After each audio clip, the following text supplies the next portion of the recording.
তরকারি পছন্দ হয়নি কিংবা প্রতিদিন একই তরকারি খেতে ভালো লাগছে না, আজকের ভিডিওটা তাহলে আপনার জন্য।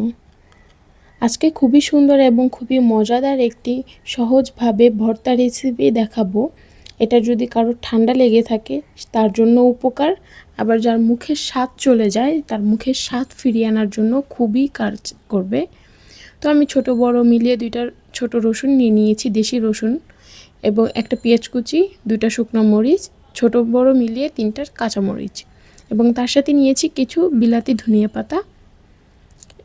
তো একটা প্যান নিয়ে নিলাম, প্যানের মধ্যে একটু তেল দিয়ে 2টা শুকনো মরিচ দিয়ে দিব। শুকনো মরিচ 2টাকে ভেজে সুন্দর করে নামাই নিব এবং এরপর রসুনগুলো দিয়ে দিলাম।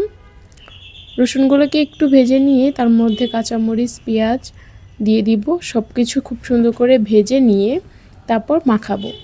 খুব ভালো করে মেখে নিতে হবে, যত ভালো মাখা হবে তত ভালো লাগবে। তো ভর্তাটা কারা কারা ট্রাই করছেন সেটা কিন্তু কমেন্টে জানাবেন।